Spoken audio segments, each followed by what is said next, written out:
Thank you for watching another episode of Slow's Reviews. Our mission is to help you decide what to love making next. Today is our continuing on our Halloween extravaganza. From Temu, we have a bunch of different brick kits anyway, not necessarily Lego brand, definitely not Lego brand, I can tell you that probably. And so this, I'm not sure what it is. The pictures don't really suggest it well enough, and they just sent us a whole pack of stuff. So let's see what this is together. Let's get her opened up here. And it's a small kit. It shouldn't take long to build. Let's see, definitely Halloween themed. You got some pumpkins there.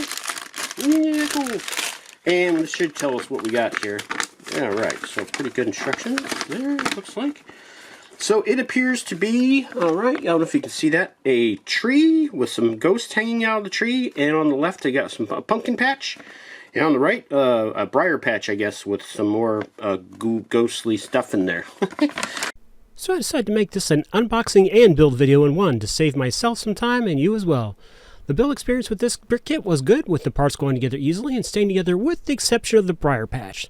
The white heads just sit on little sticks and they can fall off easily if you're tilting or moving the build. I put just a touch of clay in them and voila, they stay put. Is this a Lego on the cheap experience?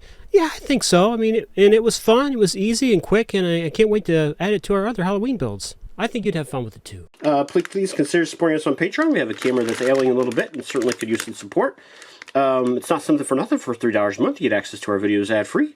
And hopefully that $3 can help you decide what to love making next. I just recently subscribed or installed the Temu app. It is definitely a crazy app.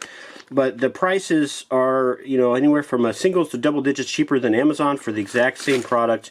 If a product is going to arrive late, even a day late, you can get money back. I got $13 back on a $140 order that arrived 1 day late. It can be a little challenging. It's a little bit weird, so you do have to be careful with it. All right, thanks again for watching. Bye-bye. I finally got around to writing an outro to give you plenty of time to hit those like and subscribe buttons. Thanks again to those of you who have already subscribed. And one of you will have the good luck to be my first paid tier patron on Patreon if you subscribe today. For $3 a month, you get access to my videos without having to watch ads. Thank you in advance.